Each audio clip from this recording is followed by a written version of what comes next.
If you find this video useful, remember to click like and subscribe.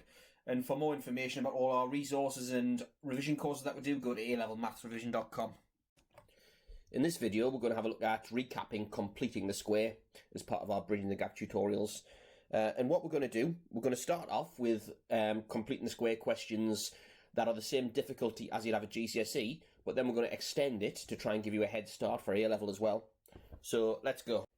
So first of all, it helps to define what a complete square is. Well, a complete square is a bracket of this form here. That is a complete square. So when you're asked to complete the square for something, it means write it in a form that has a complete square in it. So, for example, this question here, it asks us to complete the square for x squared plus 6x. So what we've got to think is what would go in the bracket here, what number would go in the bracket to give us x squared plus 6x. It's always half of the coefficient of the x term, which is 3. So x plus 3. So if we multiply this out, we see that that gives us x squared plus 3x plus 3x, which is 6x. But there's an extra 9. It's not equal to what we started with. So this bracket here is 9 too heavy. However, we can make it 9 lighter by simply taking 9. And there we have it. We've completed the square. So a slightly more difficult question would be this one here. Complete the square for x squared minus 8x plus 3. And the reason it's slightly more difficult is because it's got this extra term here. But first of all, we're only going to concentrate on this here. We can see from the previous example that's very similar. And we know how to complete the square for things that look like that. So as I said before, x minus 4 squared would give us the x squared minus 8x. But if we multiply this bracket out, we get x squared minus 8x plus 16. So this bracket is 16 too heavy, 16 units too heavy. It's not equal to what we want it to be equal to. But now, if we take away 16, it is exactly equal to the thing that's shaded in the same colour. But then there's this plus 3 to deal with at the end. So what we're going to do, simply plus 3 at the end, then simplify. So equal to x minus 4 squared minus 16 plus 3 is minus 13. And we've completed the square. However, there are a few different ways in which this question could be worded. So it could be worded like this. So write x squared plus 3x plus 7 in the form x plus a squared plus b. Now notice it's just asking us to write it in complete square form. It's exactly the same question as asking complete the square form. Because we're writing it in the form x plus a number. In this case, we're adding minus 4. Plus another number. And here we've added on minus 13. So it doesn't matter that that says plus and that's a minus there. That's a plus and that's a minus. We just take the plus a to be minus 4 and the plus b to be minus 13. So let's have a go at this question here. So this one's a little bit harder because the coefficient of x is odd. So we're going to have some fractions involved now. So we know what goes in the bracket is x plus half of 3. We'll not write 1.5. We'll write 3 over 2. Top heavy fractions are better in A-level. So that will give us x squared plus 3 over 2x plus 3 over 2x, which is 3x. But there's going to be this extra term, 9 over 4. And we don't want that. We want this to be exactly equal to that. So, to adjust for that, to make it work, we're going to take 9 over 4. So I'll get rid of that now. So we've completed the square for that. But there's an extra plus 7. So let's simplify it. So in terms of number of quarters, 7 is 28 quarters. So it becomes x plus 3 over 2 squared. So 28 quarters, take 9 quarters, leaves us with positive 19 quarters. So take the example where we complete the square for x squared plus 6x. And there's the graph of that particular function. So that's the graph of y equals x squared plus 6x. And we know that x squared plus 6x is also equal to that.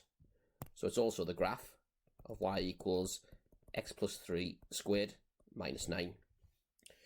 So what we're going to do is have a look at how this complete square form relates to the shape of the graph. Well, if we have a look at the bracket there, when that bracket equals 0, we get the x coordinate of the minimum point. So whatever x value makes that bracket equal 0 gives the x coordinate of the minimum point. So I'll write that down. So the x value that gives the bracket equal to 0 gives the x coordinate of the vertex. Now I said minimum point before. I will use the word minimum point because in this particular function here, in this particular graph, it is a minimum point that we're looking at. However, it could be a maximum point as well. So the word for minimum or maximum, when we're talking about a quadratic graph, is vertex. So the vertex is basically the pointy bit at the end. And the y coordinate of the vertex is just this number on its own.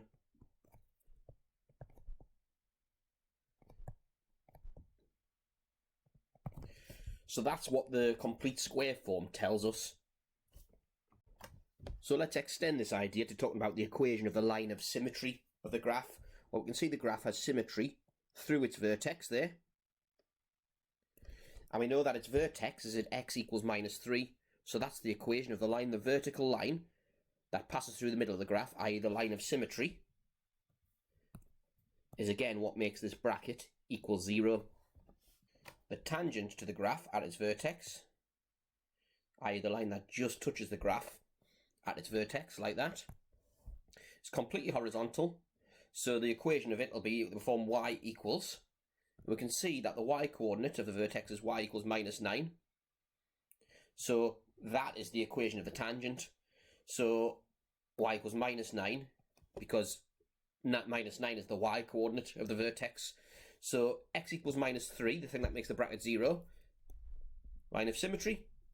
Number on the outside, y equals minus 9. The tangent at the vertex. So there are two new ideas that you probably won't have come across at GCSE. Find the coordinates of the vertex of y equals x squared minus 5x plus 1. Well, we know now that to find the coordinates of the vertex, completing the square is useful. So what we could do is complete the square for this. So y equals, and we only consider the first two terms when completing the square. So x minus 5 over 2 squared will give us x squared minus 5x, but it'll also give us an extra term. It'll give us plus 25 over 4. So we need to take that 25 over 4 away again to make it equal to the other green bit. Then on the outside, we've got plus 1, which is 4 quarters. So that's equal to x minus 5 over 2 squared minus 25 over 4 plus 4 over 4,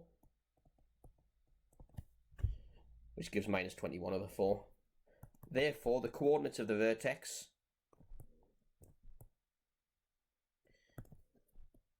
are, so the x coordinate, as we discussed before, is the value of x that makes the bracket equal to 0. So x equals 5 over 2. And the y coordinate, if we sub in x equals 5 over 2 to the function, then the bracket becomes 0, and we're left with just minus 21 over 4 is the y coordinate. So the x coordinate is the x value that makes the bracket 0. The y coordinate is what just remains at the end. Also, the question could have asked us find the equation of the line of symmetry. That will be x equals 5 over 2. Or find the equation of the tangent at the vertex, y equals minus 21 over 4. So let's move on and now extend into true A-level, completing the square work. And at A-level, you'll be expected to complete the square for something like this, which has a number in front of x squared that isn't 1. So we know how to deal with something. For example, this. We know how to complete the square for something like that. That has a 1x squared at the front, but not a number. But we can easily sort that out by simply factoring out that number for the first two terms. So, x squared plus 4x plus 5. And the reason I've used square brackets here is because I'm going to use curly brackets inside there, and I don't want you to get confused about which bracket is which. So typically we use square brackets when doing this. So 3x squared plus 4x plus 5, and that's identical to the line above. So now, let's just focus on this bit here. We're going to complete the square just for that bit. So we've got 3, then a bracket, plus 5. And let's write an exactly equivalent line by completing the square for this. So that's x plus 2 squared, take 4. Now convince yourself this line is exactly the same as the line above, which is exactly the same as the line above. If we now multiply out the square brackets, we get 3 x plus 2 squared. That's what we get for timesing that by that. Then we get 3 times minus 4, which is minus 12, plus 5, which is equal to 3 x plus 2 squared minus 7. And if you remember to do this step every time, then that'll make you better than some A-level students, because A-level students always think they can do this without any working, without doing this step, and always get it wrong. So don't get into bad habits. Right from the start, do each of these steps, and you'll get it right every time. So now let's say we're asked a question like this, and this is almost identical. In fact, I'll keep the example that we've just done up there, because this is almost identical to the previous example, but manages to confuse A-level students all the time. And it's that minus sign that does it.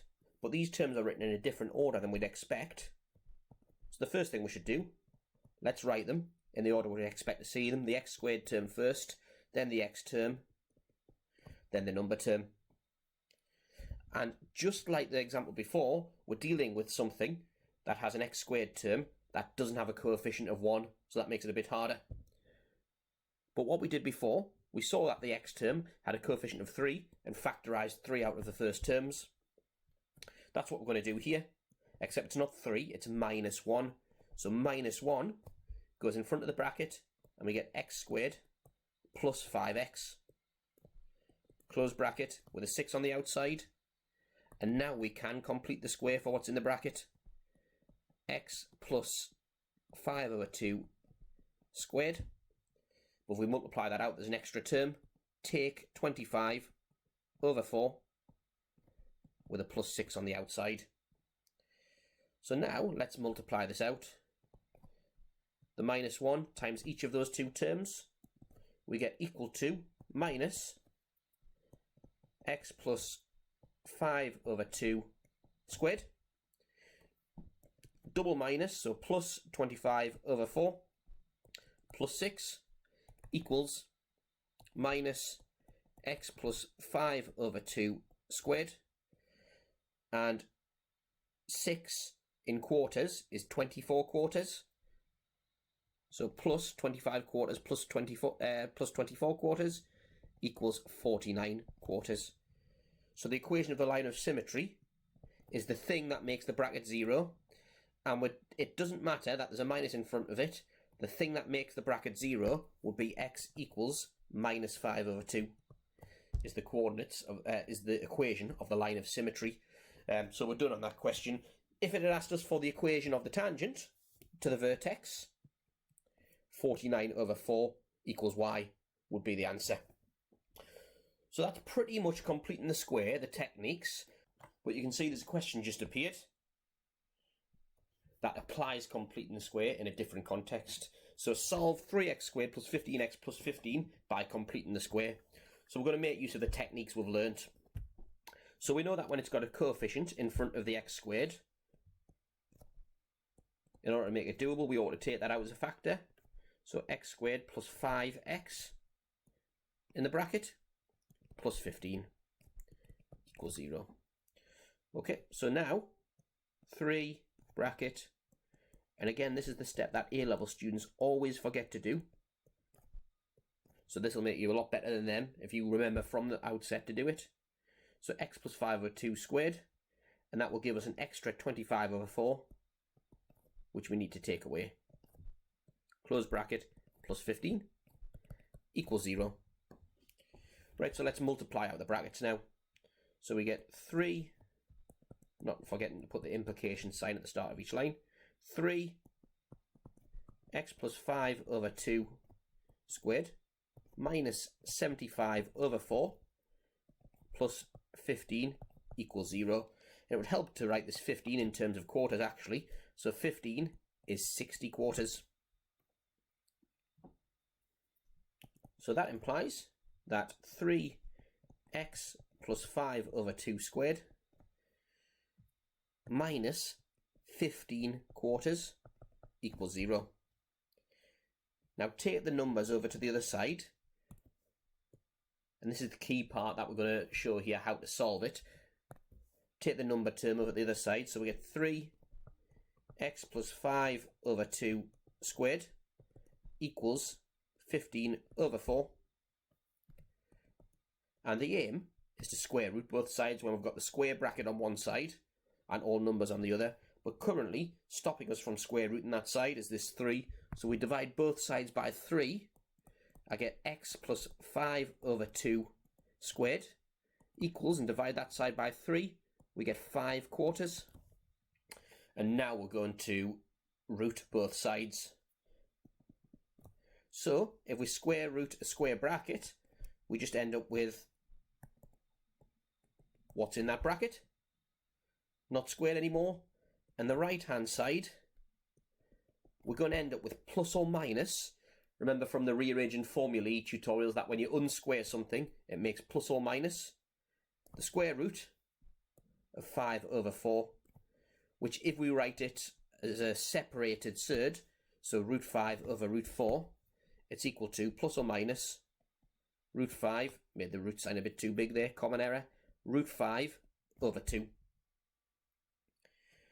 So now we get that x equals, taking this number over to the other side, minus 5 over 2, plus or minus root 5 over 2. And there's our answer in simplified surd form. So there is a function on the calculator, by the way, and you should buy this calculator, the black classical calculator, about 20 quid. So we go to the equation solver, and I'll do this slowly so you can see. So press menu, then scroll down to the equation solver, which is option A. Select that by pressing equals. It's asking us what type of equation we want to solve. We want to solve a polynomial. That's what type of equation a quadratic is, and you'll do more about that in A level. It's asking for the degree of the polynomial. Well, it's a quadratic, an x squared graph, so the power of x is 2. And let's input the coefficients of x. So go back up to the start. We can see that the first coefficient was 3, then press equals to enter it. 15, press equals to enter it. And 15 again, press equals to enter it. So the solution, minus 5 plus root 5 over 2, which is an alternative way of writing the answer that we got here. Minus 5 plus root 5 all over 2. Going back to the calculator, another answer, press equals again, we get the other answer, minus 5 minus 5, minus 5 minus root 5 over 2, that's the other answer, brilliant. But what it also gives us, if we keep pressing equals, press it one more time, we get the minimum, the coordinate of the minimum point, which is x equals minus 5 over 2. Well, that makes sense because in the complete square form, x, the thing that makes the bracket 0 is x equaling minus 5 over 2. So if we're right about this, then minus 15 over 4 should be what comes up in the as the coordinate of the minimum of y, which is correct, minus 15 over 4. So the calculator, you can check your answers on it like that. So that's really everything. So yeah, have a go at the worksheet, and full answers will be uploaded. For more videos like this, subscribe to our YouTube channel, and to find out more about our Skype tuition and revision courses, go to alevelmathsrevision.com.